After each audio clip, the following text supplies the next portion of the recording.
Welcome to A State of Mind, the podcast that brings together ancient wisdom with modern psychology, neuroscience, psychedelics, and so much more in service of our collective healing and evolution. My name is Julian Royce, and I work as a trauma-informed therapist, specializing in somatic, EMDR, and psychedelic-assisted therapies.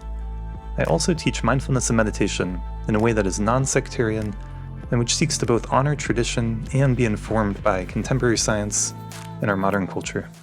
How was that intro? I just recorded that here for the first time, and I'm thinking of making it, or another version of it, the standard intro here at A State of Mind podcast. For those of you watching the video of this, you can see I'm recording this in a new space, which is the basement of my house, rather than my office where I typically record for the podcast. And you can also see that I've invited God here, whom you can see behind me in this beautiful high-quality print of Michelangelo's famous centerpiece in the Sistine Chapel painting. This, of course, is showing the moment in which God created the first man, Adam. And it was a gift from the one and only Dr. Robert Love, who was a guest on this podcast many moons ago. If you missed those episodes with him, please check it out. He recently got 1 million followers on TikTok and is having a lot of success sharing lots of informative videos around neuroscience there. And thank you, God, for being here. So, today's guest is the Reverend Bunan Brown. Like many of the guests on my podcast, he's someone that I have a personal connection with. He's a friend of mine. We met over 10 years ago at Naropa University, and he has since gone on to become a Zen priest, training under Junpo Roshi, and he's also become an expert on attachment theory. Attachment theory is a psychological, evolutionary, and biological, or what Dr. Dan Siegel would call interpersonal neurobiological theory that helps explain human relationships and our needs there. I did a long 2-hour podcast all about attachment theory last summer with my fellow therapist Braxton Dudley, so definitely check that one out to learn more. It was very informative. I got a lot of good feedback on it.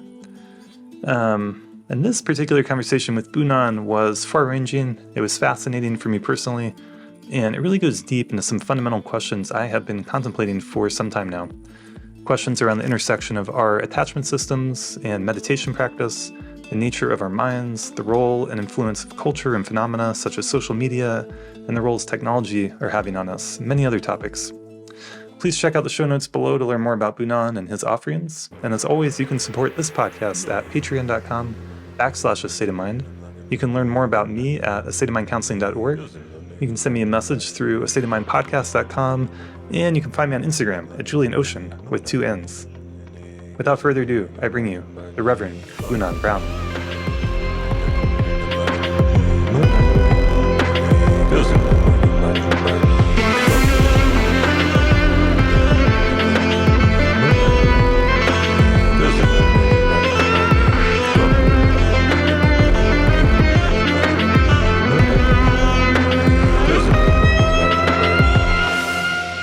So I'm here today with Bunan Brown.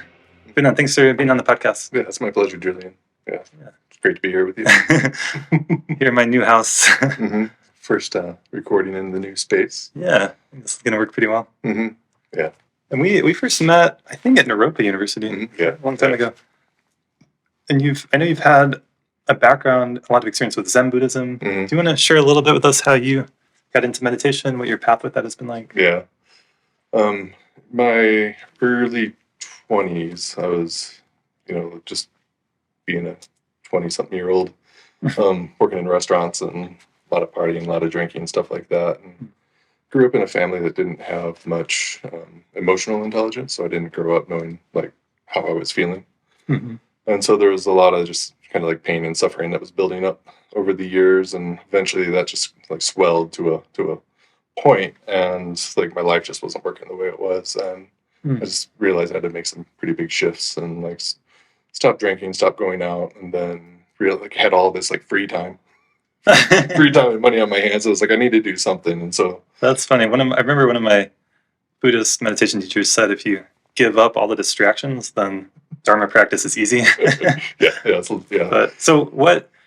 A lot of people, when they're drinking, using drugs, partying a lot, they reach a point of crisis or things feel unworkable, to use language from AA, right? Or they hit bottom. Yeah. Did you have that kind of experience? Yeah, I had hit, bounced off the bottom a few times in that experience. My peak of dabbling in alcohol back in the day, I'd got up to drinking 2 fists of vodka a night, which is, is pretty substantial. 2/5. Yeah, That's a lot. it was pretty substantial. Like I started working on bars when I was 20, so became a professional drinker pretty early, for better or worse. And Yeah, that's really something like people, if you're working at a bar, it's obviously easier to drink. You're around it all the time. yeah, and it's just the culture of the culture. restaurants and bars and stuff like that. And Yeah. yeah, there was points where I just like bounced off the bottom a few times. I was like, this isn't working, and I need to do something else. Hmm. And I was like, quit that whole lifestyle, and was like looking like what did I used to appreciate, because like hanging out in my mom's basement watching TV wasn't quite the life I wanted to pursue at that point. Yeah. And I looked back and was like, oh, when I was like a young kid, I used to like to read a lot. I was like, okay, let me pick that back up. This is something to do because I know I used to like to do that. So let's dive back in. And I was really fortunate to be like just down the street from a metaphysical bookshop. Oh, okay. And that was like one of the first places like I really dove in and started to Mhm. get exposed to,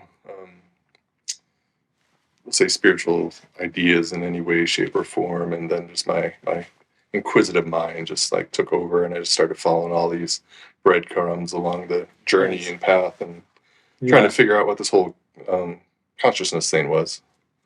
And It's good inquiry. it was good. Like originally, I didn't understand the difference between conscience and conscious. Like I didn't like I had to figure out how to like write those two words. Like I just hadn't been exposed to anything. Like our conscious, like sense of morality, right and wrong. Yeah, kind like, of what you referred yeah. to. Well, Yeah. conscious, like yeah, sense of morality, right or wrong, and then there's the piece of like what is awareness itself.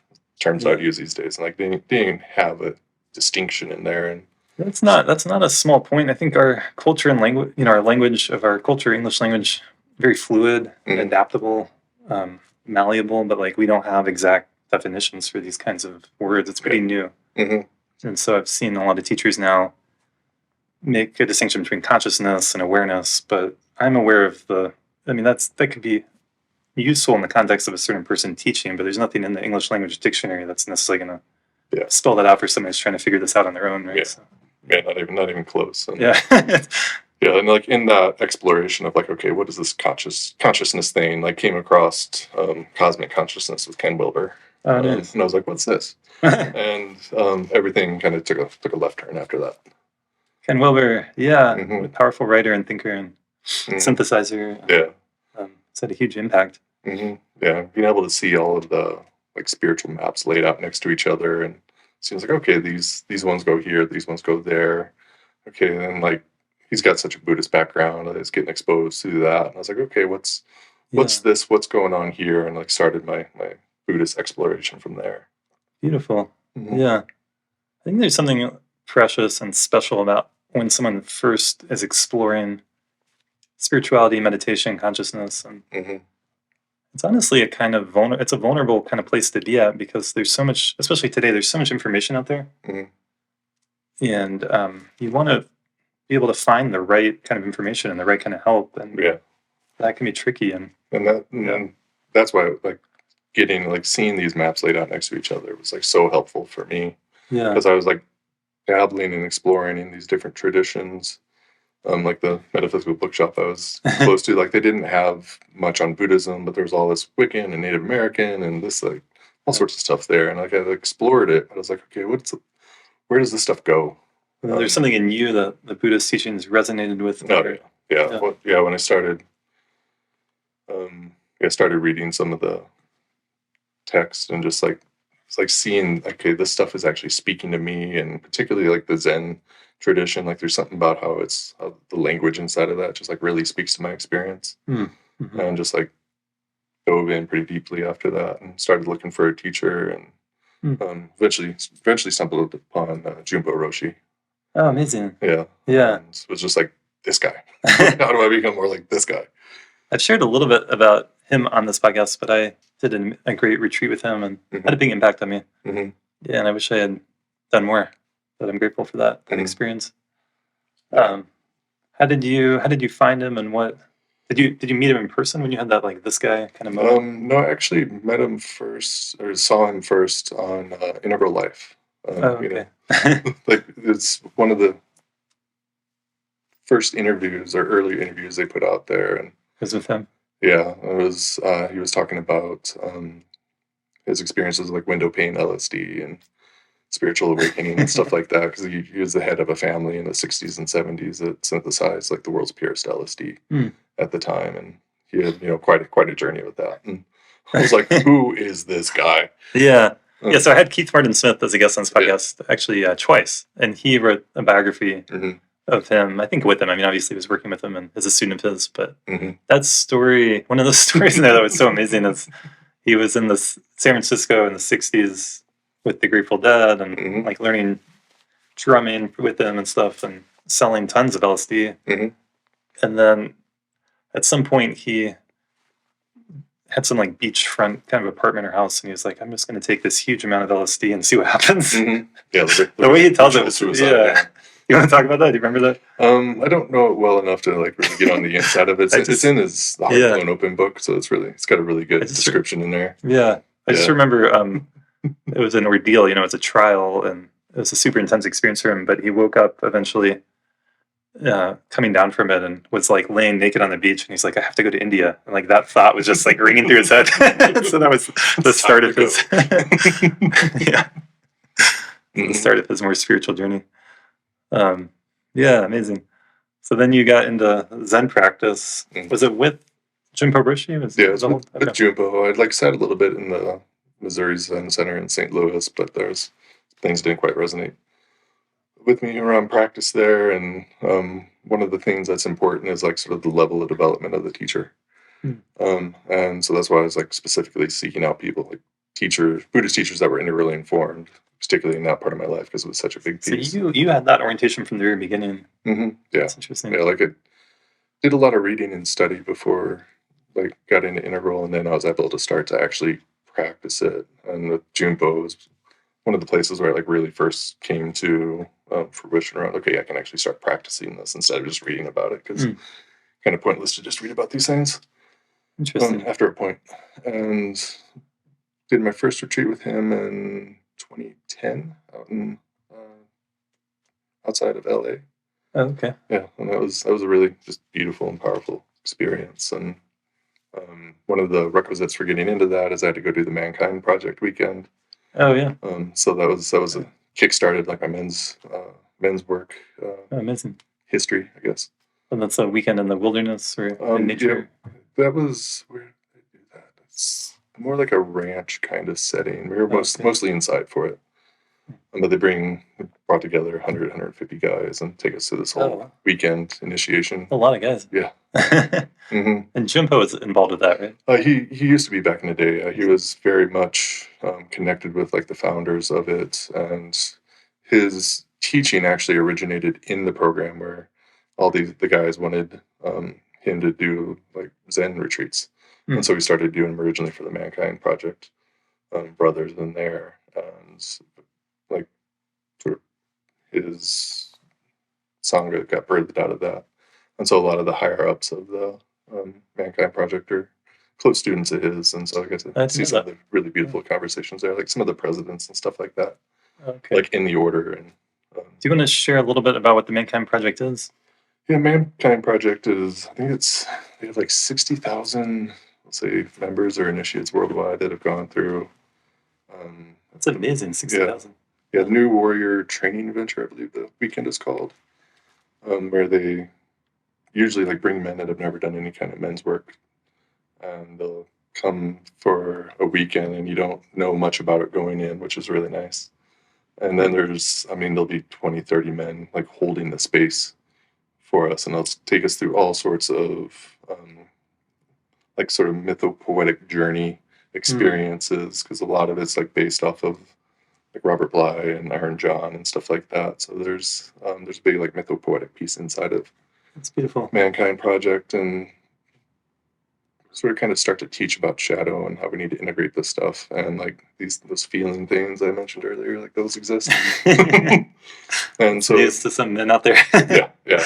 I mean, it's for a lot of men, especially men going into that program, like they just really haven't had much experience with being able to be emotionally vulnerable or open, especially with other men. And so there's a lot of sharing circles and a lot of ways to like drop in together and Beautiful. start to actually, touch into these hearts and Yeah. like cast off some of the burdens that we've had to carry for a lifetime. Yeah. hmm Yeah, it's well said. And then eventually you became a Zen priest, right? Yeah, I took Jukai, which is the formal steps, pretty quickly after that first retreat. I was like, oh, this is the thing. Like, I want to dive in pretty deep with this. Yeah. And the next step on the path in the tradition is the taking the lay priest vows. Well, do you want to share what those are real quick? Well, we have the 13 precepts, and in the tradition, the lay priest deepening is like, we recommit to the vows that we took originally, and there's not more that we put on top of that. But there's a piece of going to like deepen into the practice to be able to more skillfully like facilitate the Mando Zen process, which is a big piece inside of the tradition, and then start to hold and grow a sangha and like build a space for people to come and practice and skillfully, ideally, guide people into their own practices and into their own capacities for awakening and feeling and just waking up in this life. Yes. Yeah, and the Tibetan Buddhist traditions that I'm more familiar with, there's like 5 lay precepts. Not killing, not stealing, not committing sexual misconduct, not lying, I didn't already say that one, and then not clouding the mind with intoxicants, not getting drunk. Yeah. Yeah, and Junpo, he'd spend a lot of time working with the language of these things, and in the precepts that we have in the tradition, he takes away the don'ts. He takes away the no's. Oh, really? Yeah. So, and like relanguages it in this really beautiful prose where it's so it's a positive statement. Yeah, it's a much more positive statement. Instead of squashing or refraining, it's like, okay, I'm actually going to live in this pathway, this ideal, versus like, I'm not going to do that. Because one of the things that he saw in his practice is he did the 6 months or 6 years of training in the monastery, and he would, in his own experience as well, like he would go through and see a lot of practitioners that had deep insight, but then there was this really repressive part of things, and that's part of what he saw in his own practice. He's like, okay, I can have this deep insight, but then I have to repress like all these experiences or parts of the personality, and they didn't get worked in the practice, and so he spent the next like 20 years working on that. Amazing, yeah. I think that's so interesting. So it's interesting in part because, I mean, Jimpo did a lot of very traditional Zen practice, and then looked at, kind of evaluated it kind of critically, like you're sharing, and created Mando Zen for the more contemporary world, for modern people, bringing in things like psychology and working with people like Ken Wilber and integral theory, right? So it's just like a passion of mine to get more, to explore this terrain. But it seems to be true that you can have, like you just said, deep insight in meditation or spiritual practice, and that insight doesn't meet some of our wounded parts or some of our conditioning. I like using the hand gestures to kind of illustrate that sometimes. It's like, how do we get this to meet this? Instead of having this deep insight, deep meditation experience of clarity, stillness, however your meditation practice unfolds, but then you're screaming in traffic, or you're flipping out on someone. Still having all of the afflictive tendencies that come forward. And that's been a really big part of my journey of looking at that, of like, okay, what is the rest of this? Like, we'll say we can have these awakening experiences, but if it doesn't touch the personality or the ego, or the sense of self, like, what good is it to have these realizations or these experiences when they then get filtered through this murky water?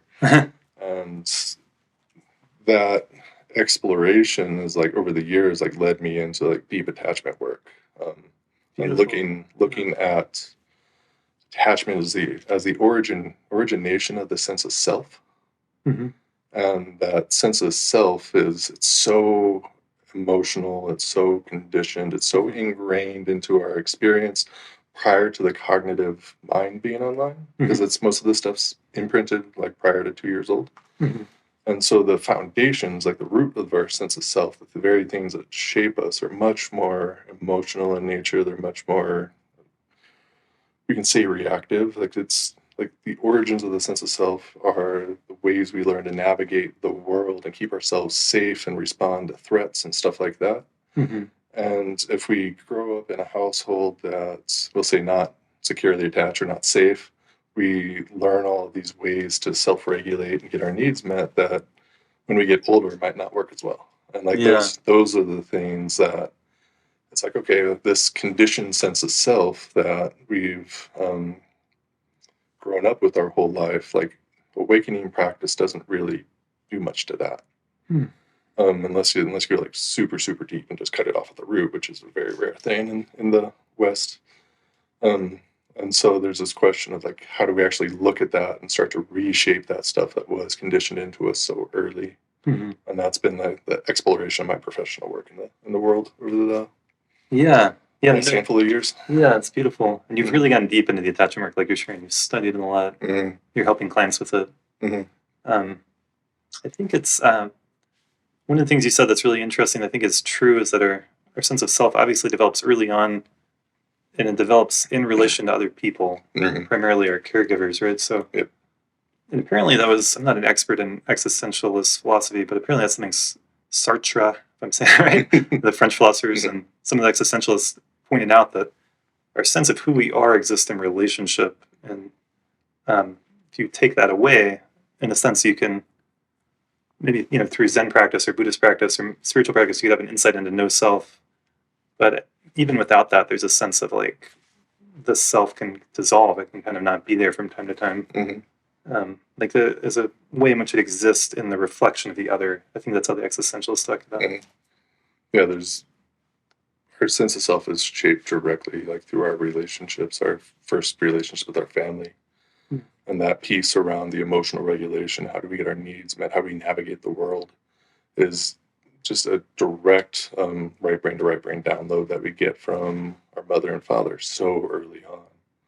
And if that is not in alignment with like how reality is, if it's trying to protect itself, doesn't know how to get its needs met, and if it's not like safe and open, like secure attachment is a state of like openness and just like, whew, I can like relax and just be present instead of having to have all these contortions and distortions in my field.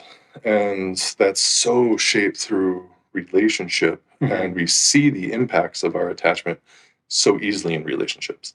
Like most people that come to work with me are doing it because of their intimate relationships, and it's easiest to see our attachment patterning in those close relationships. And then it sort of ripples out from there. It pretty much impacts everything that we do in our life, because it's more than just intimate relationship. Like, how do I get my needs met? It's like, oh, how do I relate to all of this?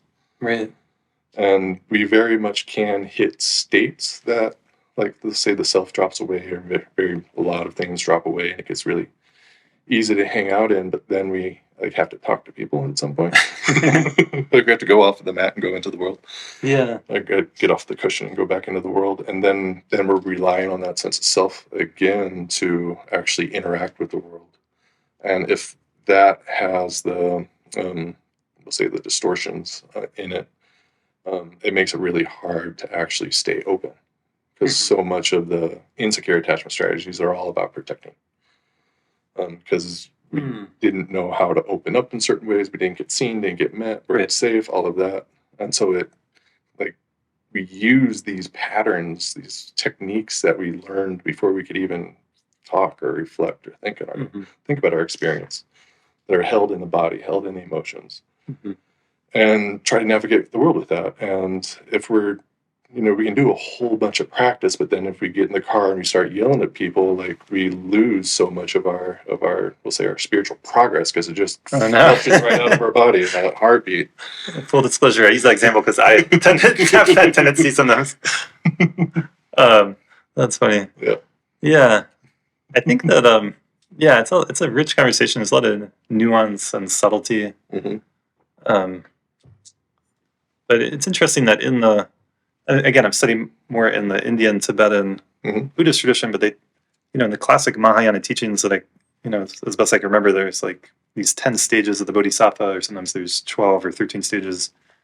But one of the things that I remember from studying that stuff is like what's called the meditative equipoise, when the Bodhisattva, the awakened being, like that's someone who's had an experience of a legitimate experience of awakening. Yeah.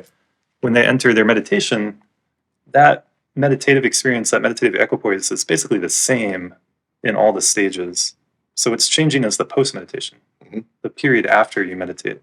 So they go into the meditative equipoise, they have the realization of emptiness, of wisdom, of compassion, however you want to talk about it, this awakening experience.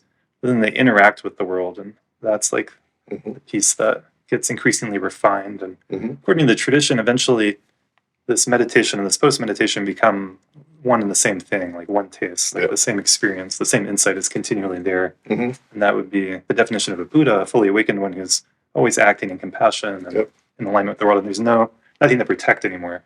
So that word protection's, I think that's a good word. Or defensiveness. There's nothing to defend anymore. And let's say I've got a very healthy exposure to Tibetan Buddhism. I've taken a pretty nice and deep exploration into that world, and partially because I learned in Zen, you can get like two sentences of instruction on something, and then that's what you get. And then you go over to Tibetan Buddhism, and they have like multiple volumes and commentaries about those two sentences. And it's like, oh, this is helpful. They balance each other out that way. This is helpful to unpack this. It's like infinite instructions in the Tibetan Buddhism. And so I've got a really good piece of exposure to that. And after I started to like really take the dive into the Western attachment literature, I went back and looked at the Tibetan Buddhist instructions, and in the preliminary practices from my reading of it, there's basically secure attachment is assumed.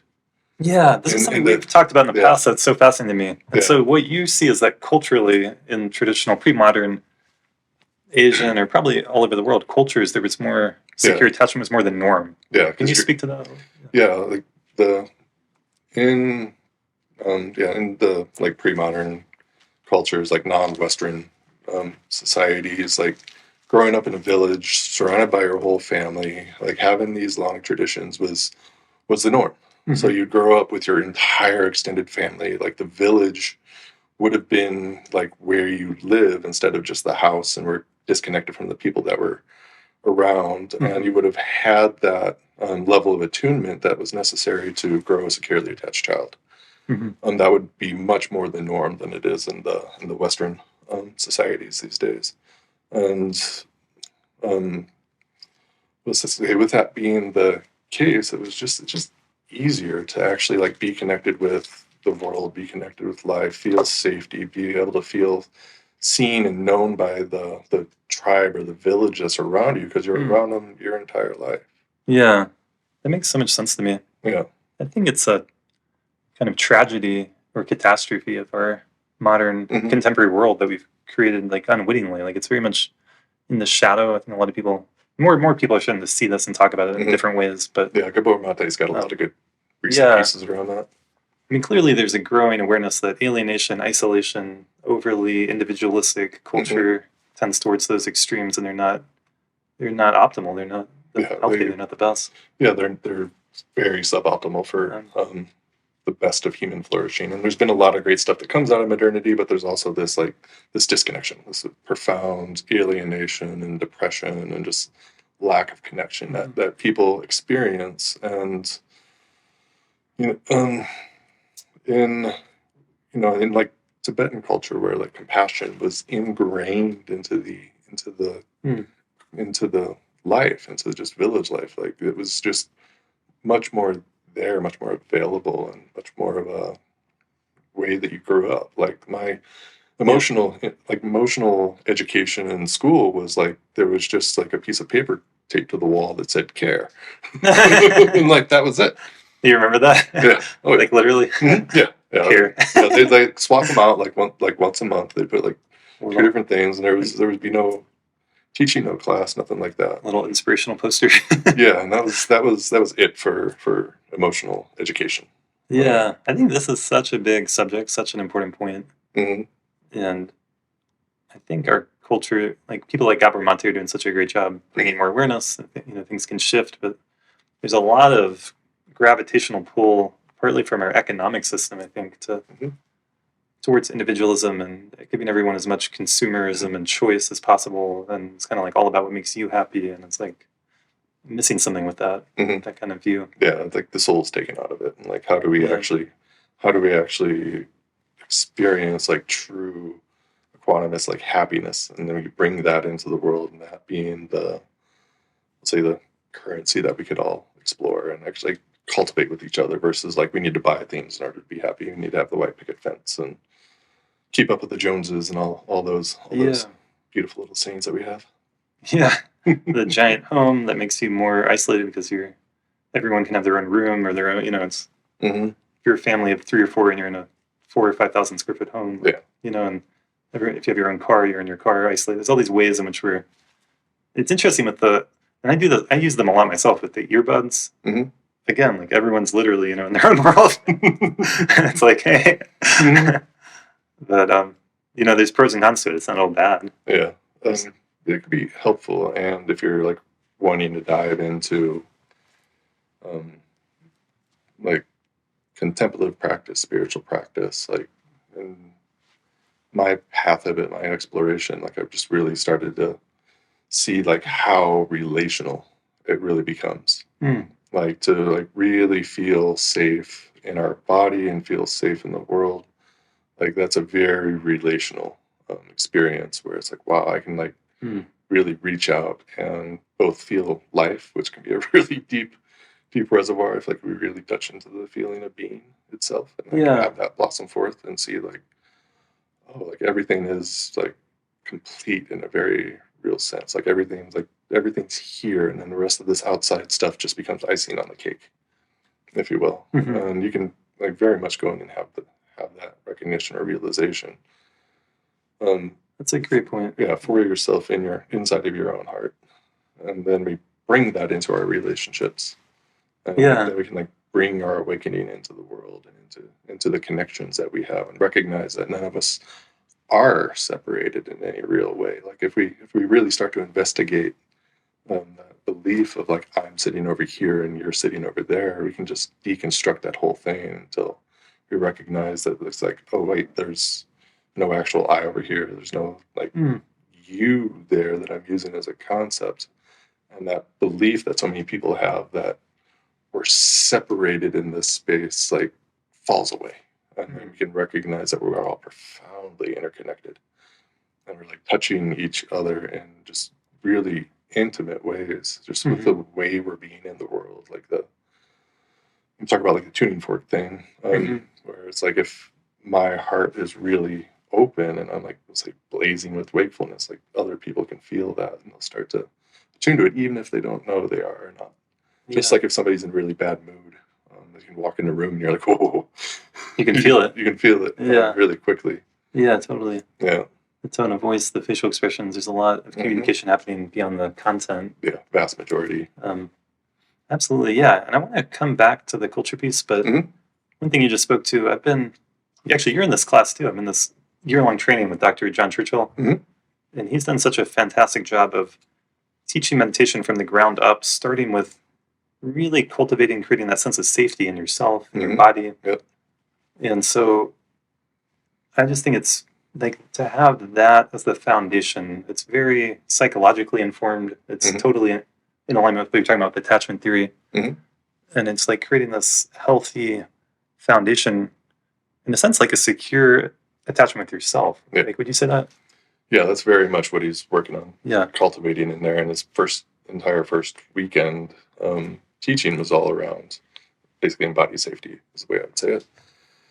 But that's so much what healthy, secure attachment is, a secure sense of self. And we want to have that as a foundation. Otherwise, as we start to go deeper into these contemplative practices, we start touching more and more into sort of the roots of the sense of self. We start feeling the traumas, the memories, all the repressed stuff that hangs out inside of our system. And if we don't have the ability to sort of turn, face it, and process that and know what safety is, things get really, really challenging. Yeah. Things start going Yeah. sideways really, really quickly. And it's that piece of like really knowing what embodied safety is. Like working with my clients, it's one of the things that I've seen is like people grow up in their household with a particular experience of what safety is or means for them on the just physiological level. Mhm. And if you don't grow up with an actual loving, attuned, protective family, which a lot of people haven't, that definition for you can be very much less than what it could actually be. So people would come in Right. and have their innate, we'll say innate definition of what safety is, and it could really just be 10% of what's available. And Yeah, but they don't. It's hard to know that yeah, if that's the water you're swimming in. yeah, they have no idea. Yeah. Like so many people that have like really just we'll say atrocious upbringings, like oh, it wasn't that bad, and then you look under the hood, and it's like whoa, no, that was actually really bad. And so would that be connected with the avoidant tendency to say, "Oh, that wasn't that bad"? Yeah, that's very classic piece. Like, oh, I didn't like my life wasn't that bad. And it's like, it wasn't that bad for you, but also if we just don't know how good it can be, Yeah. like we don't know, and so like really early in any kind of practice, just living, but definitely in a contemplative path, like really being able to establish that felt sense of safety in the body. Yeah, as a foundation. Yeah, and something that we can feel, that we can know. And in couples, like with couples work, like I really recommend this kind of stuff where it's like being able to feel really safe with each other and having that as a practice that you revisit time and time again, like multiple times through the day with your partner and with yourself. It's beautiful. So that you can feel when stuff starts to get wobbly. Whenever something starts to pop up that doesn't feel safe or doesn't feel quite right, it's like, what's that? And most people just live in that. And just don't know what actually is to be like really relaxed, really open, feel really safe, be able to like co-regulate with your partner, and then like going into a contemplative practice with that base instead of being in like sympathetic arousal or fight or flight and trying to go into a contemplative practice from that space. Those are two different experiences, and you're going to go down two very different paths. And Yeah. one has a limit, but the safety, which is very much openness, which is very much what you're trying to cultivate in like Dzogchen and Maha Mudra, is profound openness to where there is no separation in a very real way. Like we have to learn how to open, and like that openness and safety like go hand in hand. Yeah, it's amazing. I think a lot of people listening to this, if they're into yoga, meditation, you can reflect on your own path. And I mean, it's certainly true for me, but like to start off, like to do, if we're in the Buddhist context, if you're doing like what in the traditions are considered advanced practices. I mean, in Zen, they start off right away with the formless practice, but if you're doing like this formless sitting practice of the opening that you're talking about, and opening and spacious and note the clear nature of mind and all this kind of meditation, and yet you're coming from that place you're talking about of without the safety, of dysregulation, and that feels like the normal to you. It's almost like I see how that isn't going to work, or the path isn't going to unfold in the same way, like in the long run. Like you're kind of like mentally like, oh, everything is open or everything is empty, or but like on a embodied physiological level, there's like this like freak out could be happening, and there can be like a disconnect there. Yeah, like a shakiness. That's a real big conversation there. Yeah, and it's something I've been chewing on. There's that very much happens. Like in a Zen practice, we are so much working on the openness, formlessness, emptiness, and being able to see the mind for what it is. And it's one of the reasons I like the practice of the container so much, because it is tightly held. And so, like we talk about being able to put a snake in a bamboo tube, and the snake doesn't know its form until you put it into the bamboo tube, and it bounces up against the sides. And that's sort of how we can like see the mind, and we can see the emotional body and the upheaval, and we can create this non-reactivity in the face of things that arise and pass away. And that's super useful skill to be able to just like stay centered, stay present, and see what's arising inside of our experience and not be taken over by it. Mm-hmm. But then these other aspects that are like traditionally talked about as like shadow, like we can't see what we can't see, and that's so much what the attachment conditioning is. Mm-hmm. It's like this feeling of like, how do I stay safe in the world? And if your definition of safety isn't actually what safety is, we have our body, our emotions, our animal instincts trying to adhere to this particular way of being that isn't in alignment with what it's actually trying to get. And yeah, having like rewriting that so we actually know what safety is, and then having this relational capacity open so that we can really connect and feel safe and process these like traumas that hang out in the background and run a lot of our behavior is a really important piece.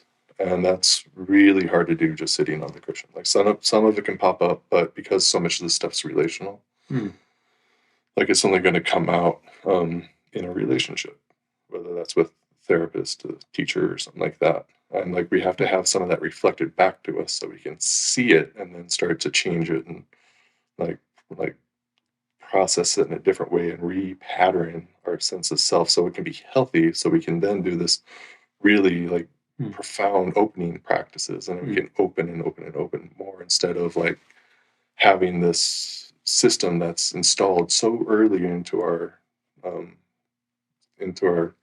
life, and it takes these little snapshots of like what's going on in the world and runs it through this data bank of experience we've had, and then it presents this meaning to us around like, oh, this is what this thing in the world means. And if we have a lot of trauma in that database, or we have a lot of distortions in that database, it gets really tricky to like stay open in the world and to actually like interact.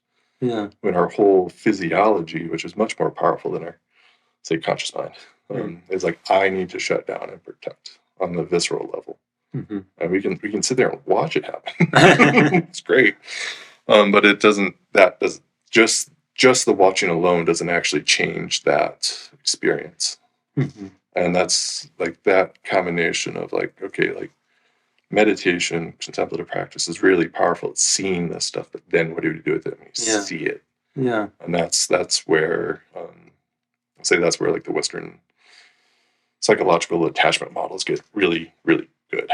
There's a lot of value in them there. Like, okay, what do we actually do with this now that we can see it, instead of just saying, okay, there's this distortion coming up in my awareness, the afflictive tendencies of mind, the afflictions. Instead of just repressing them, what can we do to ameliorate or leave them or transform them into healthy patterns? And then that we can bring that back into Buddhist practice as well, where I really love the four immeasurable work. Really looking at the preliminaries, which most Westerners skip over because they want to get to the Dzogchen and Mahavajra kind of stuff. I want full enlightenment right now, but it's like, let's actually create a foundation in the heart of openness and goodness and heartfeltness that we can rely on for whenever the afflictive stuff comes up. We can actually cultivate and send the antidote to the afflictive tendencies of mind, which can be just loving kindness, compassion, sending sympathetic joy out into the world is really nice. And it gets reflected back to you. And then cultivating the equanimous states of mind. Equanimity. Yeah, so the four immeasurables is a very traditional Buddhist teaching and practices that is directly helping what you're talking about. I think having the understanding of attachment theory will help a lot of contemporary people a lot. Yeah. It's literally it's literally a handbook of how to work your nervous system and relate in the world. And if we didn't get that handbook passed down in a real clean way from our parents, then we have a distorted one, and it's a hard way to live because we're relying on using anger, shutdown, dissociation, all that kind of stuff to regulate ourselves instead of being able to just lean into the safety of someone else. And then to like put another piece into that point that you brought up just a bit back that you were chewing on. There's so much that happens inside of child and adults around the attachment piece, but one of the ways you can look at attachment is basically the insecure attachment strategies are all some form of dissociation. Oh, interesting. There was something that was intolerable for the child, and there was nowhere to turn, nowhere to process that. So that pain gets squirreled away behind a subcortical block or a wall of dissociation. And so that it was overwhelming at the time, or Yeah. not able to be with it or deal with it or Mhm. navigate it or Yeah. be supported there. Yep. And it's all that stuff that gets put behind that wall that the person can't see, because it's a system that's designed to keep us alive. So it takes something that's so overwhelming and just gets rid of it, gets it out of our conscious awareness, but it just lives in our body. Yeah. And, I think it's such a rich conversation. I could probably talk about it forever. Yeah, there's a lot to go into. I think that one thing that I've found to be so helpful for myself and with people I work with that's directly Buddhist psychology, to call it what it is really, I mean, is the fundamental Buddhist teachings of no self, to understand that not so much as there's something called a self that we have to get rid of, like that would be the wrong way to go about it in my opinion. Yeah, very much so. But rather that, to loosen up and loosen up whatever we're identified with and as. And so oftentimes these dysfunctional patterns and attachment wounding you're speaking of are core parts of our identity. Like you said, that we learned how to regulate in those ways. And in order to learn new ways and then have those new ways become our baseline, become our home, become our normal, we have to disidentify with the old ways and identify with the newer, healthier ways. Right? It's pretty simple. Yeah, and it's tough work. It can be challenging work. Well, that's why it's a practice. Yeah. And that's the piece with the four immeasurable work, especially like somatic four immeasurable work. Not just you don't just do the practices as a conceptual piece. It's like really bringing it into the body, opening the heart. Really coming from the space of the heart. And we do that as a practice, day in and day out, so that when those afflictive tendencies, that conditioning starts to arise, we have a place to go in for refuge. Like we have our own heart as our own refuge, and we can see the ways that we try to protect ourselves coming up, and we can come back to our heart, keep it open, and basically to the afflictive stuff say, like, not today, Satan. And that's where like the appropriate use of, say, like repression is. Like, oh, there's this desire in me to try to regulate myself through this way that I learned when I was so young. I'm not going to do that right now, and I'm going to do these things that are actually good for me. Nice. And I'm going to do those when I like practice this stuff when I don't need it, like I do right now in this moment. So that when the challenge arises, I can fall back on the goodness of the practices I've cultivated. And the antidote becomes stronger than the poison. Yeah, nice. Yeah. Oh, yeah. That's good. And it makes it so much more real and practical. And like, it's, I think it's what our meditation practice should be doing. It's a mental training. It's not just having some experience or something. It's the whole body-mind training. Meditation practices we're learning from the inside out how to work with our autonomic nervous system and how to control and regulate it, and we're not taught that in school, and it's the most important thing we do. Like, we walk around with it all day. Yeah, that's a good point. I think I said mental training because there's so many books and texts and teachers, and like that's the translation. I kind of want to write.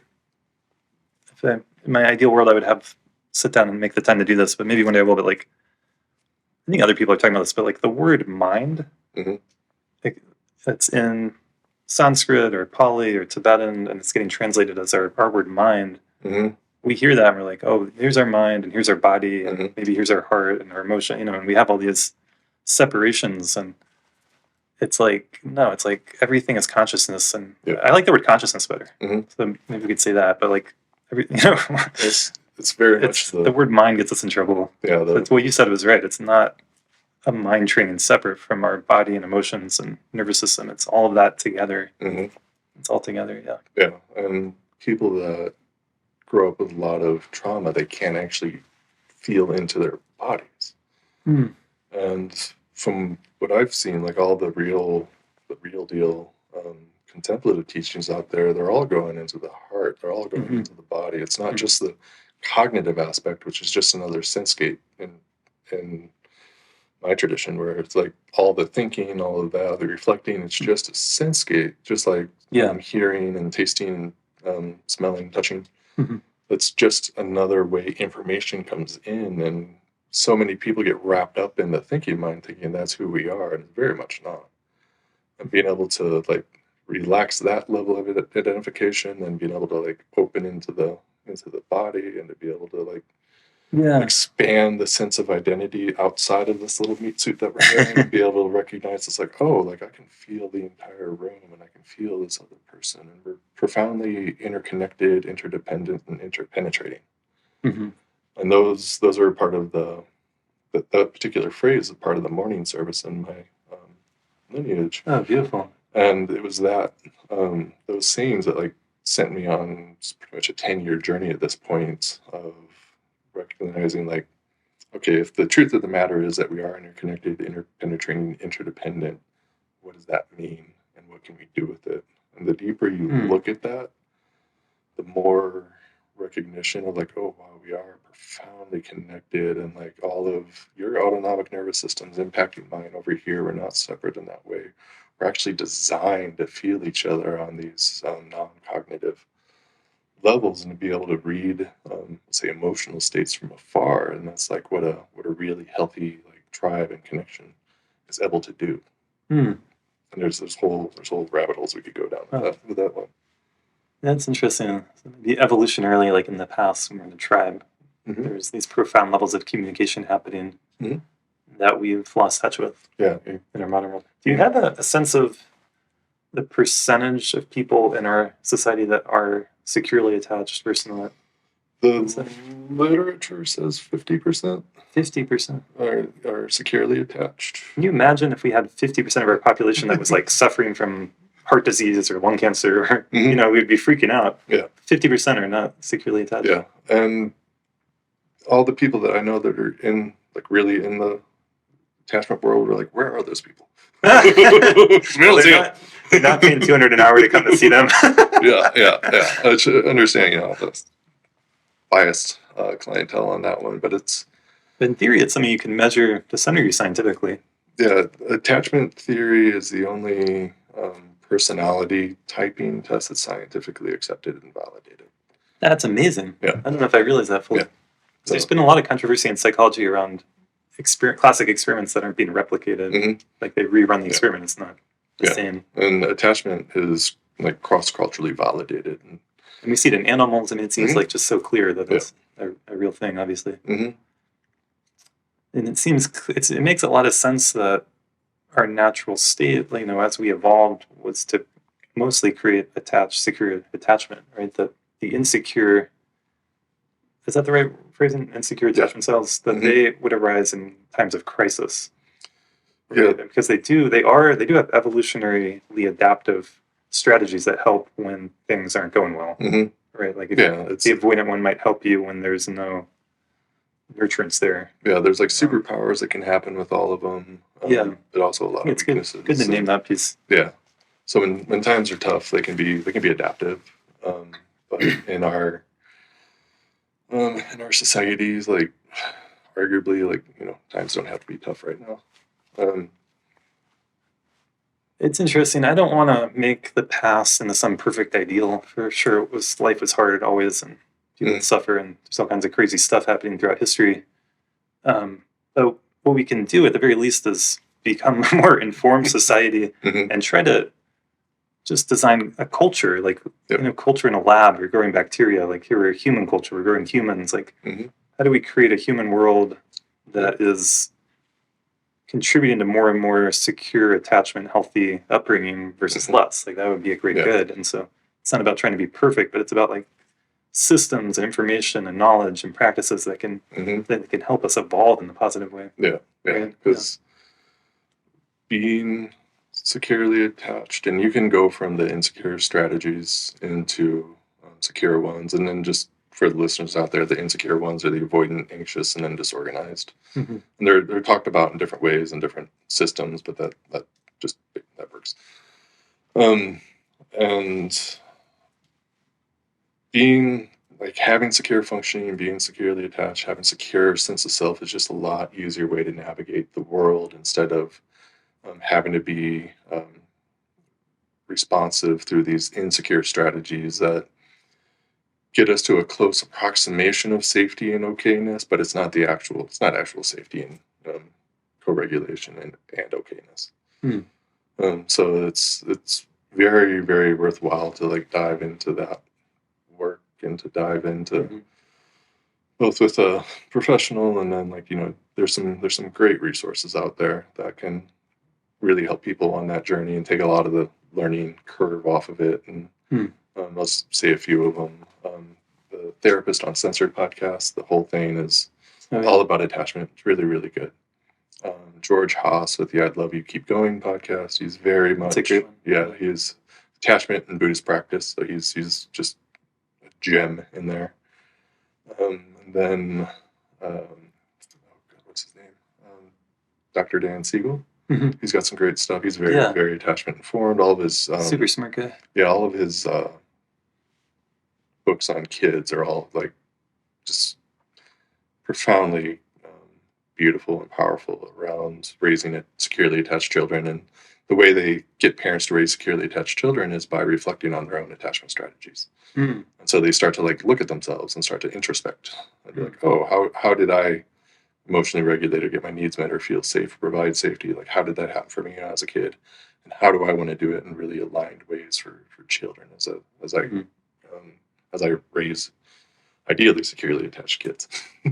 Yeah. I mean, so the good news is whatever attachment strategies you've learned, whatever issues and trauma you have, you can heal and you can move towards earned secure attachment. Yeah. That's the good news. Yeah. And it takes a bit of time, but with the right approach, right focus, like you can make it happen, and it will just dramatically change the quality of your life. And if people are out there that keep like dating people and finding themselves in the same like relationship dynamics, like you're looking at your attachment patterning, like you're seeing it right in front of you. Like, why do I always end up with guys like this, or why do I always pull away like 6 months in or something like that? And it's a really easy way to see it. Yeah. There's a question that's popping up for me. I'm curious how your answer is. Like, it seems like some people are more or less addicted to a kind of drama, and that the constant drama, ups and downs, emotional turmoil is actually how they're feeling connected to their partner.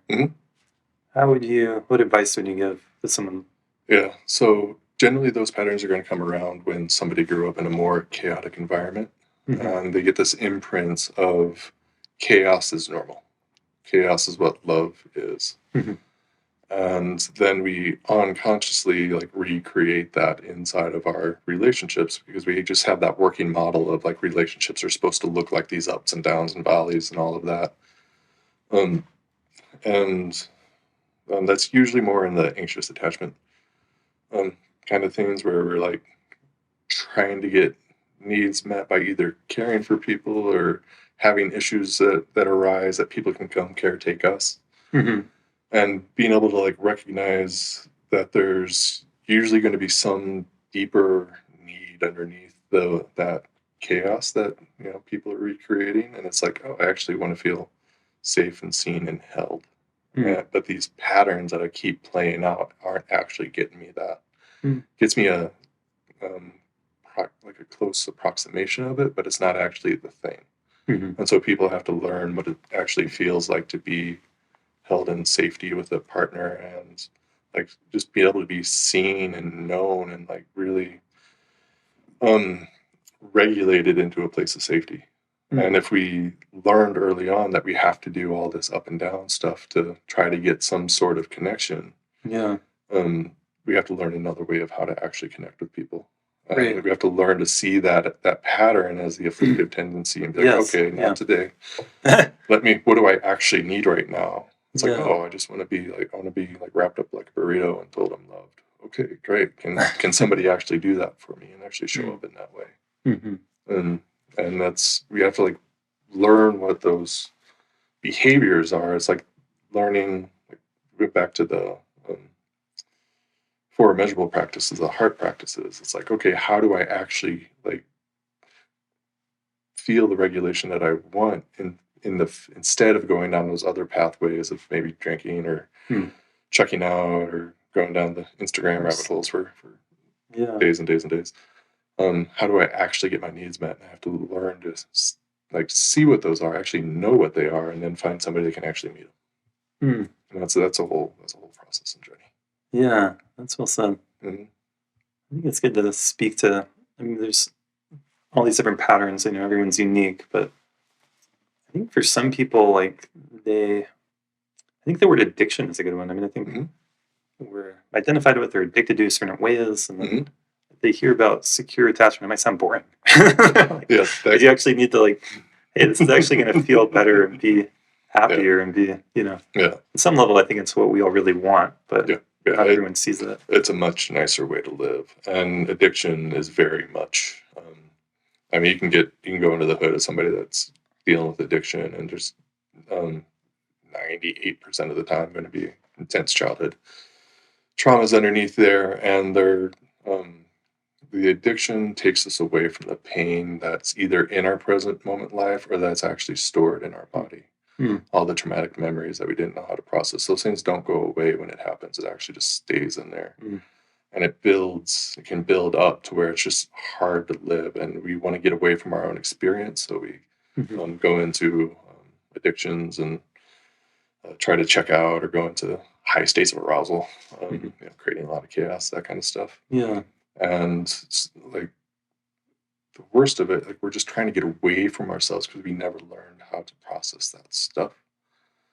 And when we find somebody that might be really, we'll say, safe and secure, they might feel boring because we're used to the ups and downs or all that kind of stuff, chasing, having to like pull away from things and just having this excitement that can distract us. But somebody that's actually there and just can like be present and easeful, like it can seem very boring for people, and we have to sort of learn how to like rewrite that pattern and find like how much goodness, beauty, and just like graciousness can be in just like real simple connections. Where if we need a ton of stimulation to not feel our own experience, somebody that's able to just like healthily be there and be in relationship with us might not provide that. And so like insecurely attached people can have a securely attached person in front of them and they'll see boring and be like, why do I want to do this? This person's too nice or whatever. And then they run off with a bad decision. And go into a very tumultuous relationship after that usually. And we have to learn like how much, like relearn or learn for the first time, like how much beauty can be in a connection where it's like, oh wow, like I really feel safe. I really feel held by this person, and now we can open up to like how much innate goodness or well-being can arise inside of that kind of connection. And one of the things I talk about decent amount is like with like tantra practice, like mostly neo-tantra practice is what people are doing in the West.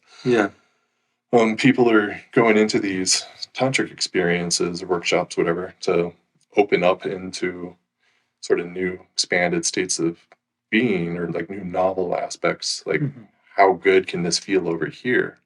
But they're not sustainable because they don't learn what the actual embodied safety is and how do we bring safety into this new area of being and maintain this newness of openness instead of chasing after new experiences. It's like secure attachment and embodied safety can allow us to open to a new experience, and then we can actually embody it. And if we can do that with a beloved partner, like the amount of beauty, turn on, connection, just like goodness can get really big. Yeah. Especially Yeah. when you're generating that in yourself, they're generating it, you're sharing in that. Like Yeah. we can bring well-being to the table. We Mhm. can bring pleasure to the table. Mhm. That's not caused because we're chasing something, but it's because we're like bringing this quality of being through our openness to the experience. Mhm. Yeah. And then like that is nourishing, and that is like It's very, very fulfilling on a deeper level. yeah, Yeah. much deeper level, because we're not taught how to identify that stuff in our Right.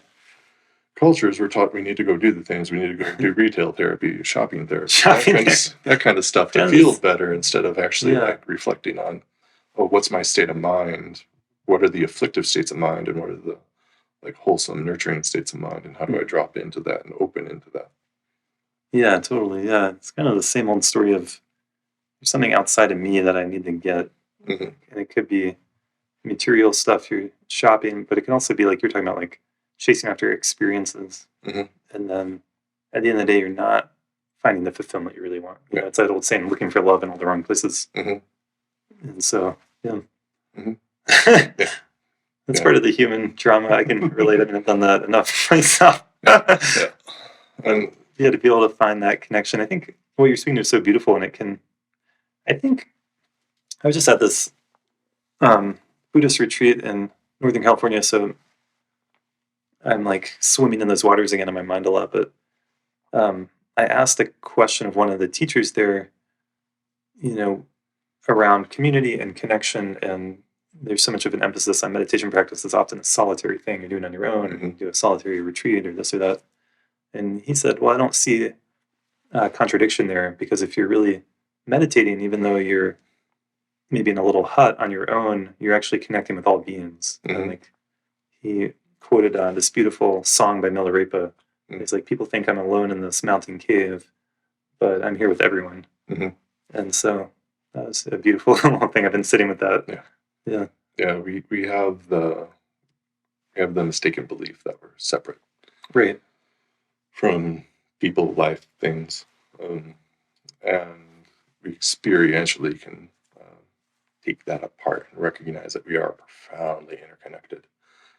And with that being the case, then for me arises a question like, what do we do with that? And like, how do I bring qualities into a space that I would say want to see there? And it's very much by being them.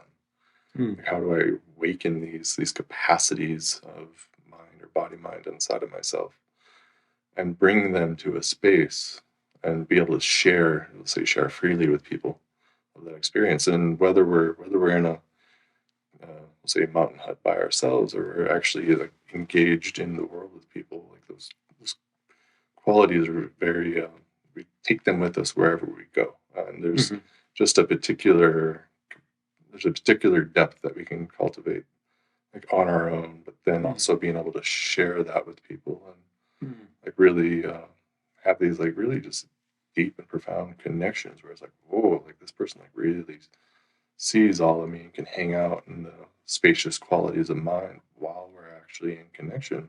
And that can, it can be pretty good. Totally. That's beautiful. Yeah. I guess I'm having one other question pop up for me. It's partly from my own journey and something I've certainly noticed, because I'm all about community. I've been involved in a lot of communities, and I guess it can happen. For sure, it happens in relationship. It happens in community, but it's a resentment, and if resentment builds up, it's like the poison that would have someone act out or destroy something or end a relationship, and so yeah, I don't know if you have any thoughts. I mean, it's kind of an open-ended thing, but Yeah.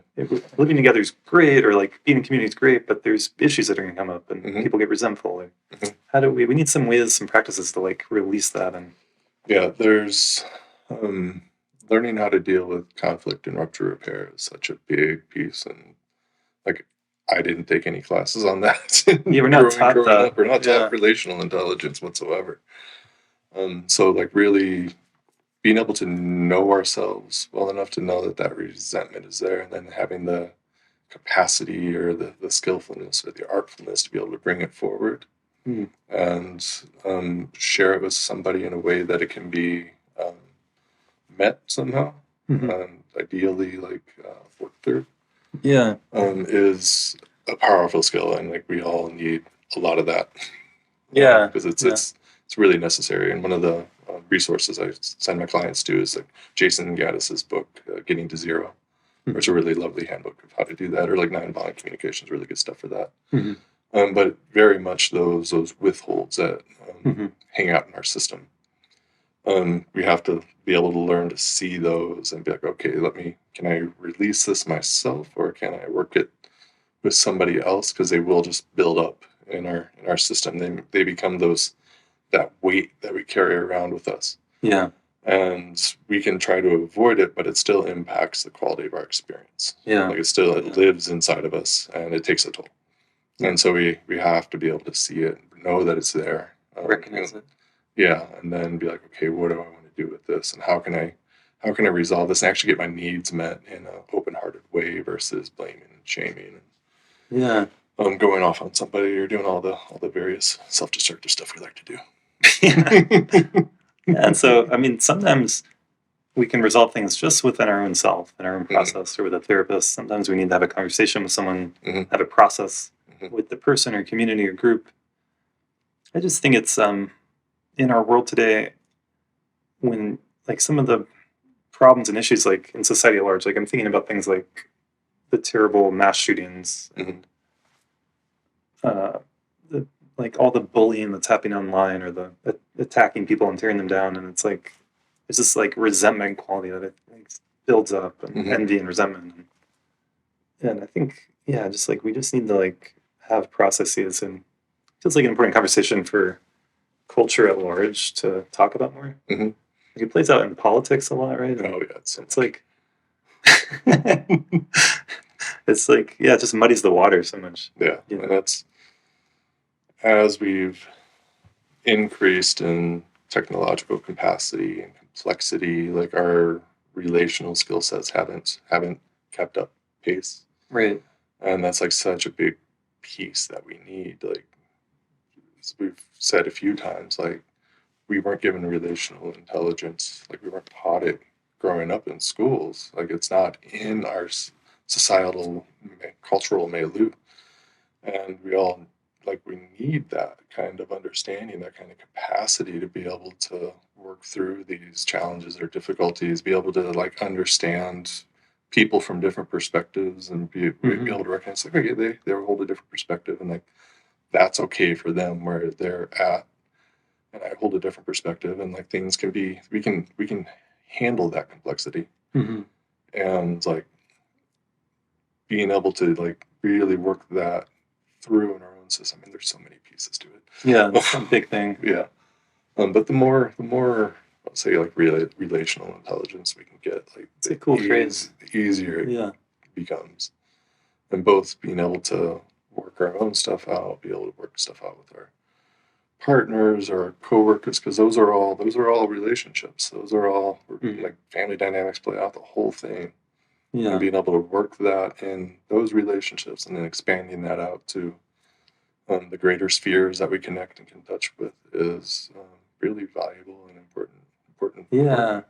So important. And, such good work. And it makes a really big difference. Like one of my favorite practices to do is like listen to some of the pointing out instructions around the four immeasurable stuff, four immeasurable practices, like working tongue with land or compassion, and listen to them while like walking up and down Pearl Street in Boulder where there's a lot of people, and like actively like work that when I'm around folks, and it, like the impact on my system is so immediate and so notable. It's definitely something I would recommend to folks if we're going to put our earbuds in and stroll around for a bit. Like it's a cool idea. Yeah, like really opening a walking meditation. Really opening our hearts to other people, around other people, where it's not just something that we're doing in the meditation hut in the mountains. It's we can actually take it into the world and work it, and like really feel the impact and the difference. Yeah, that's cool. I love that. I'm going to try that more. And that realization for me came around when I was like first like really diving into these practices, and had recently gone through breakup with a woman, and it was left in a pretty crunchy space. Like, you know, the universe conspired to where I'd be listening to the practices, and like I'd literally park and go to walk down to Pearl Street, and like she would park across the street and get out of her car, and Like you'd see each other like randomly? yeah, just totally Amazing. entirely randomly. It's not random by chance. Yeah, but like the first time it happened, I was like, "God, there she is. Jesus, I got to deal with this." That's wild. But then like it kept happening, and Totally like, unplanned. yeah, totally unplanned. That's It amazing. kept happening. And, like I just like kept watching the softening in my heart, where I was like, oh, like, one of the big things with resentments and anger is like we have to recognize when, you know, we can be angry at somebody, but at a certain point there comes a time where like I'm just holding the anger, Yeah. or I'm holding the resentment, and then at that point, like I'm the one doing damage to me. Yeah. And it was like listening to those practices, seeing her in person, just like right there. Oh, man. And recognize like, oh, like I'm holding this in my heart for somebody that like arguably very much loved and was like in deep intimate connection with. At points, like what's the point of holding this? Let me go ahead and like isn't it amazing that let me lay down the sword Yeah. and like fix this relationship so we don't have to do this. And so I don't have to hold these things. And then we like became really good friends afterwards. Oh, good. That's powerful. That's amazing. Yeah. I was gonna say it's amazing how we can feel the most anger, resentment, hatred, whatever to the people that we were closest to, but then we break up or whatever happens. And, but it's like we used to say, like, wow, like maybe the whole time we were together was like so loving. Why now all of a sudden? Yeah, where was you can use logic to undo some of those patterns. Yeah, and where was that point that my needs weren't getting met, or I had to protect, and like how long do I want to hold that? We want to have healthy boundaries with people. That's necessary, and that's usually in compassion work. People are like, "What about boundaries?" It's like, no, we want skillful, healthy boundaries, and sometimes we have to like have people out of our lives with those boundaries. But that doesn't mean we have to hold resentment and hatred in our own heart. We can still very much love somebody with boundaries in place. Yeah, we can say, I can love you from over here, and you stay over there, and that's great. And we can have compassion and loving kindness. And all that for you, and I don't have to hold the hostility towards a person because I'm the one holding it and it's impacting me. Yeah. Yeah, it's like holding a burning ember. Burns yourself. Yeah, and it's big cortisol releases and adrenaline and all sorts of stuff. It's really hard on us. It can feel really hard to. It takes a lot of maturity and honesty to recognize that in yourself and do whatever you need to let it go and heal it. And there's a saying that I like a lot. It's like if you're, whatever happened to you, it's not necessarily your fault, especially trauma or stuff from your childhood or the situation you were born into or your partner said that thing. It's not, you don't have to blame yourself. It's not your fault, but it's your responsibility to heal it because you're the one holding it. It's life. We kind of we got to show up for it. No one can really do that for you. Yeah. And we can try to do a lot of spiritually bypassy stuff to let me just take my emotions and push them under the surface, or we can like do the harder work, but it's directly facing. It's like, okay, what's in here? What can I do on my own to alleviate the suffering that I'm experiencing? Where do I need to bring somebody in that can really do the heavy lifting with me? And then like, how do I actually build a healthy community and set of friends and life outside of that? Yeah, exactly. Yeah. Yeah, and a good therapist can help you with the heavy lifting. It's a good analogy. Yeah. Way to put it. Yeah, definitely say required for some of the deeper stuff. Yeah. It's an interesting thing. I think I sometimes feel this in myself, and other people do too. That told me about it. They're like, why do I have to go to see a therapist or go to see this healer or coach or whatever? And it's like, that's how our society works. Like, obviously, in indigenous societies, there wasn't, that wasn't someone's job. There wasn't a money exchange around it, but there would be other ways in which that could happen. Yeah, they had healing rituals and practices that were just so much a part of the culture. More integrated. Yeah. I'm sympathetic to people who they're like, why do I have to, pay for this? Why do I have to do this? And that's just, that's our culture is everything is in exchange for money. Mm-hmm. Yeah, I think that's part of the wounding that a lot of us are carrying. They're like, it's bad enough that I was abused as a child. Now I have to spend all this time and money. mm-hmm. You see that resentment there, that piece. It's like we gotta be able to help that heal, because that's, like you're just saying, that's going to be hurting you. Mm-hmm. Yeah, and there's very much. It can be really powerful to bring in somebody that has a great amount of expertise.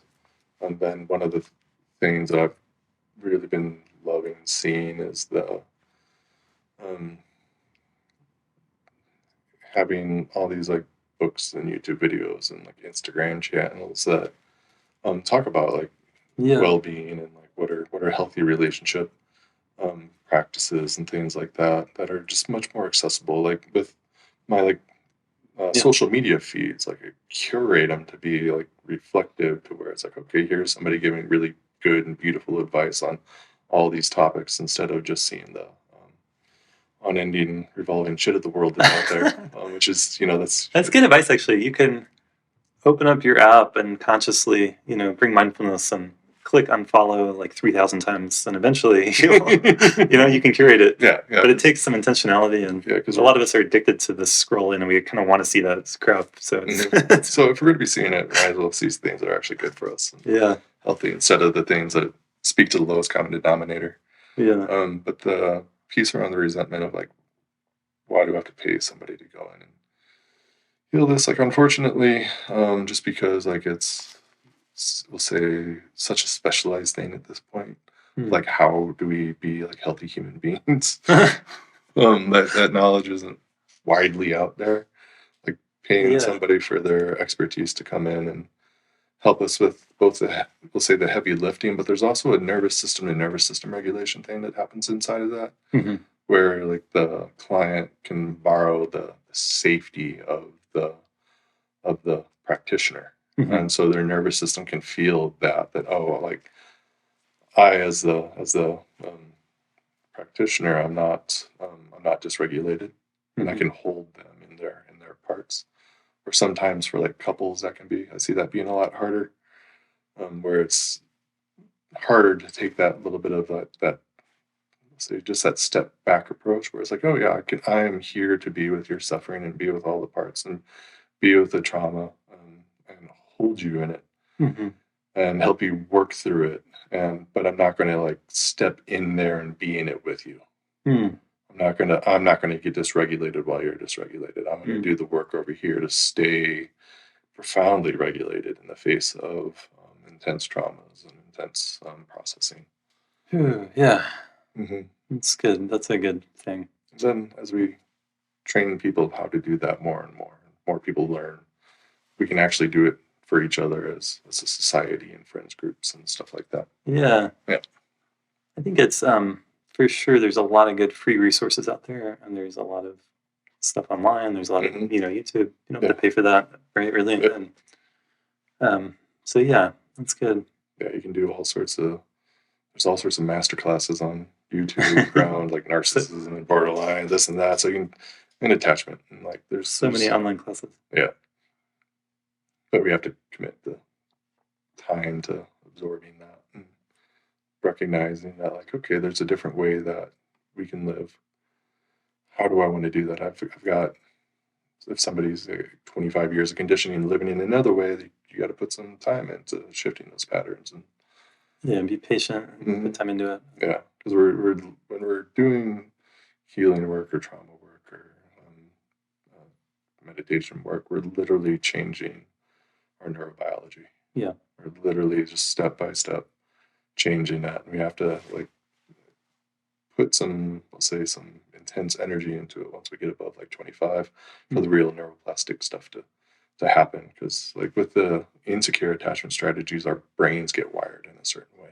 And so we learn how to regulate and relate to the world through certain channels. We might be more alert for fear, might be more alert into the environment. People that are startled easily, they're tuned in for threat in the world, and that's just the baseline for their nervous system. Then you got Yeah. to retrain them to be able to exist in a different state of being, and we're literally retraining the neurobiology to run a different way. We're like wearing a path in deeper and deeper channels, bit by bit, but we have to sort of shift from like the direction that we've been going for so long and shift it to this other way, and cut these deeper channels in. Yeah. And some other avenues, other ways of being. What a journey. Mm-hmm. It's amazing how if you are doing this kind of work and you're working on yourself, you can start to see that when you're triggered, first of all, when you're really triggered, it's hard to see that in the moment. Mm-hmm. But second of all, how real it feels, how true it feels. Yeah. But then It's very real. later you wake up the next day or somehow you gain some perspective and you're like, oh, that was not true. But at the moment it felt so true. Yeah. And you can understand why people, like terrible things happen and why people get in fights and why, you know, I mean, it's amazing how our mind is creating the reality that we're experiencing. And got to get a handle on it. So one thing I've helped some people with is like when you're in that state of being triggered, whatever it is for you, you can have an anchor in, I know this isn't real. Like that can be helpful, even if it's just a little thought in the background that you can kind of repeat a few times and just wait it out. Sometimes that's the best strategy, just to wait it out. Yeah, and that's, I mean, a pretty immense amount of my work is like working directly with people, where it's being able to recognize, okay, when did we get activated or triggered? Like, okay, like when that happens, we have to know that like our prefrontal cortex is shutting down. Like that's the very first thing that happens, and all these survival instincts are kicking in, and so our baser animal level is taking over, and we have our native ways of what we do with that, and how do we try to get back to a place of safety or get our needs met inside of that state. And we have to first recognize that it's happening. And like one of the big questions I'll have people ask is like, do I feel safe or not? Oh yeah. And if we don't ask yourself that, if we don't feel safe, then we know we're usually probably going to be in some sort of level of activation. It's true that time. And we need to address that. And if we don't feel safe, or we recognize we're activated or triggered, we need to know that like our only job in that moment becomes like, how do I get back to a place of safety in my system? Because it's like an interesting message to share with people. So make that your focus and priority rather than trying to problem solve or fix something or attack someone or whatever the triggered mind wants to do. Yeah, because we're literally in a different state of consciousness, and it's not as capable. Yeah. And so we have to literally get out of that, and then we can try to address the problem, whatever that was. Like the activations or the triggered states are there to keep us alive. They're there for us to survive. They're not there for us to have the full complexity of human functioning. It's like there's a bear in the bushes over there, and I need to run away from it. Right. And that's what it's good for. It's not good for like I'm activated and now we're going to hash this out over the next 4 hours. It's not good for that. Yeah. Like we have to be in a different state to like really work through things. And so being able to recognize like, yes, I'm triggered, I'm activated. What do I do with this now? And usually, like with my clients, we'll work through things they can do to re-regulate themselves prior to that. So you can literally have a sheet of paper in front of you with like the resources that you know that regulate you, like music, food, go on a walk, take a bath, have some tea, like all these things that are good for you. And so instead of being in the trigger more, the afflictive mind state, we can look at this thing. It's like, okay, I know these things regulate me. What do I need to do right now? Let me pick this one. I'm going to make a cup of tea, go on a walk, and listen to the birds, and just like breathe and like down-regulate my system, and then come back to whatever it is that activated me, and try to work through it from a much more grounded and centered and capable state of mind versus the triggered states of mind. Totally. Yeah.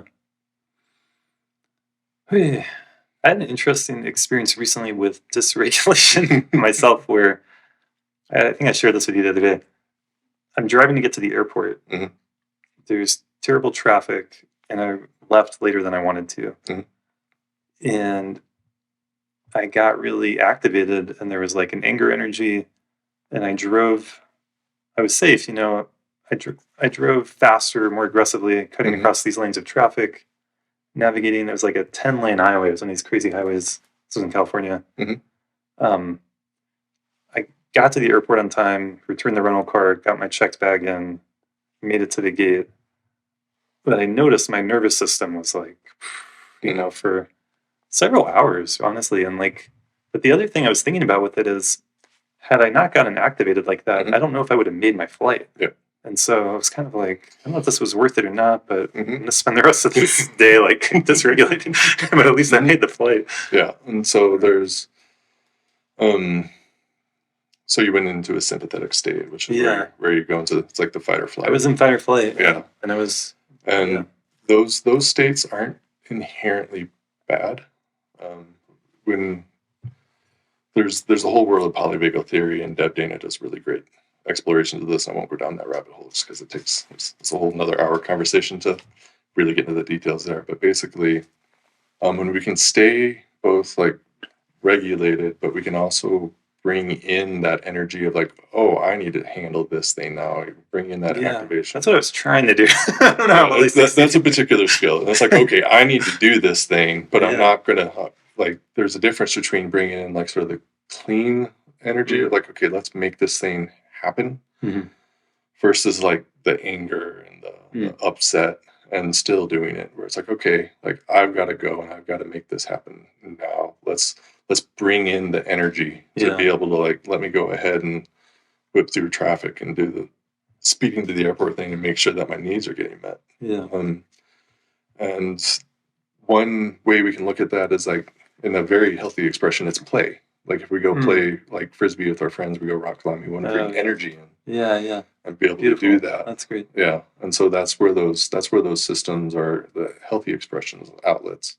Yeah. And like the shutdown or the freeze response, if we're not centered, socially engaged, regulated, if we go into the shutdown, we just dissociate, and there's like, I mean, we're gone. We can go Netflix and like binge on Netflix for like 5 days straight. That can be one of the most difficult ones to work with. But yeah. But then if we're regulated and then we go into that deep down regulation, then we're talking meditative states. We're talking deep co-regulation, deep relaxation. And so we're using the same systems, but it's are we resilient enough to not to go too far off to the side of the system, but we're actually able to stay present, integrate the energy of whether it's activation or down regulation of those, and like hang out in those systems. And when people haven't had a lot of experience or like teaching of how to do that, then it's harder. Right. And that's where like resilience training like comes into play of like, how do we handle the stressors of life without getting pushed off the cliff? But we can continue to handle stress, and we live in very stressful times. And once again, we're not taught how to really handle stress or how to stay regulated in the face of it. And there's a lot of great practices out there for doing so, and a lot of people just kind of like fall into it on accident. But training the body mind to stay regulated in the face of stress instead of going into fight or flight survival strategies is powerful work. Huge, and like, we did that as a society. Like we'd make huge strides.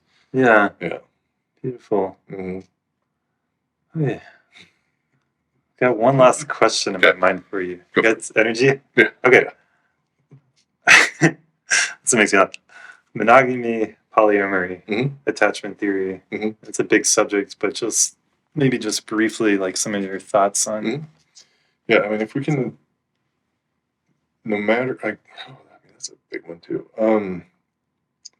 We can do securely attached relationships in so many different forms. So it doesn't have to be a monogamous relationship. It doesn't have to be monogamous to be. I think that's a good message to share. Yeah, we can be more open-minded. Yeah, we can be, because we're basically like we're doing relationship in multiple different ways all the time, anyways. And so there's like with our intimate partners, we of course want to have like secure functioning relationships with them, whether it's one or whether it's multiple, but then also coworkers. Other like extended family members, we're in attachment relationships with them. Close friends, we're in attachment relationships.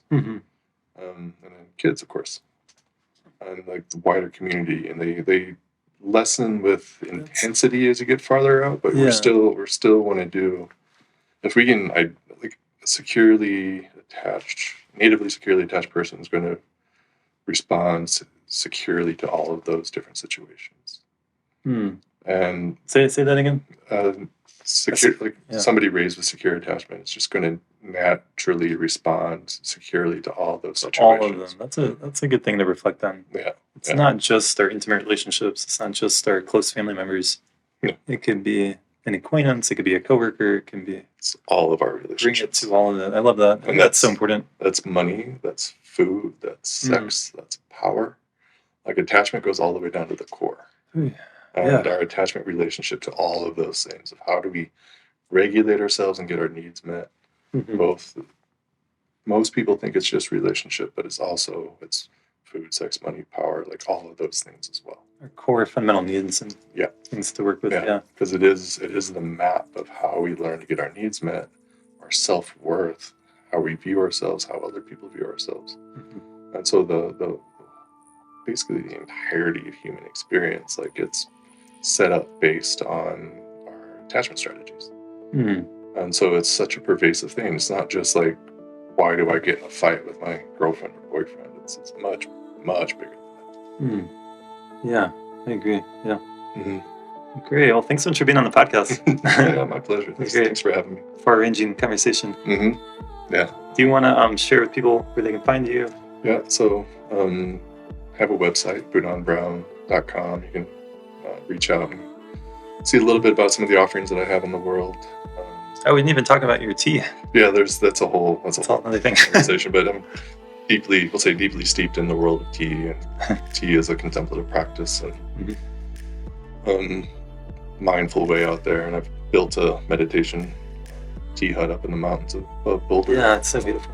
Yeah, built that by hand over the course of 6 years, and been using that. And now we're building a new tea space here in town where we'll actively build out community for really teaching the way of tea and going deeply into tea as a spiritual practice, plant spirit medicine, opening up the reverence through that modality into the world. So it's a really beautiful way to connect with people, connect with ourselves, and connect with nature. Yeah, and all at the same time. Yeah, and so that would be Boulder Tea Hut for that exploration. That I both see clients in person for attachment work, somatic attachment repair specialists, say how to build that, and then also do a lot of stuff on Zoom. Yeah. Great. Thanks. Yeah, my pleasure. Thank you. Yeah.